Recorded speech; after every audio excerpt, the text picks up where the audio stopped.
Yung mga anak mo na nakiparty sa guests? So, year? Hello mga mare! So, eto na naman tayo after ng isang maghapong party dito sa resort. Eto, tingnan nyo kung gaano na naman kadami ang ating lilinisin. Nakakaloka. Oh. Pero eto, tingnan mo, etong si Kuya, lapit-lapit, alam mo nang ibig sabihin yan. Gusto ding makiligo. Inggit na inggit sa mga nag-party kanina. Kasi mga mare, yung nag-party kanina, ay isang 2 years old. Kaya naman sila, andun sa bintana, pasilip-silip. Daw mo namang hindi sila nag-party o naatin ng ibang party ay.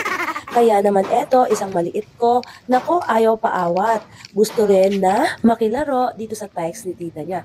Kaya naman pinagbigyan ko ang hilig ng walang ligalig.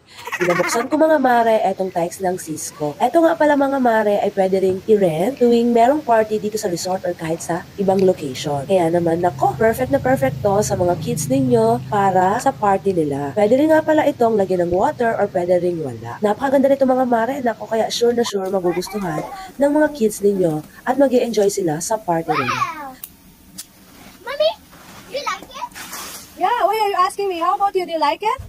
So yan ang mga mare, tingnan naman yung anak ko, excited Tell na. Tita! Oh, you should ask permission from Tita. That's Tita's tykes. That's not ours. Talaga naman. Daw mo namang hindi pa siya nakalaro din ay. Outside balloons, Mommy. Vamos! Naku mga mare, ganito lagi ang eksena tuwing may mga party. Para bang gustong-gusto nilang makisali. Kaya naman pinagbibigyan ko pagkatapos ng party. Hello. Yes, go! We can swim, Mommy. Yeah. Okay. At kahit nga mga mare, etong si Kuya na malaki na enjoy pa rin sa text ng tita niya. Pinagbigyan ko kahit malaki na kasi iisa naman siya. Pero na-realize din niya na hindi na pala siya pwede dito kasi masyado na siyang mabigat.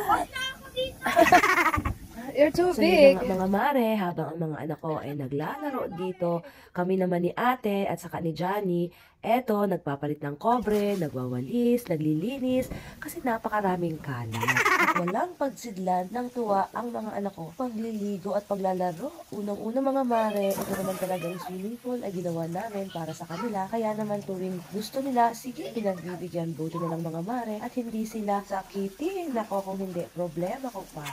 So, paano ba yan mga mare? Babay na muna at maglilinis muna kami bago kami abutin ng gabi. Thanks for watching. Bye mga kumaring mangya!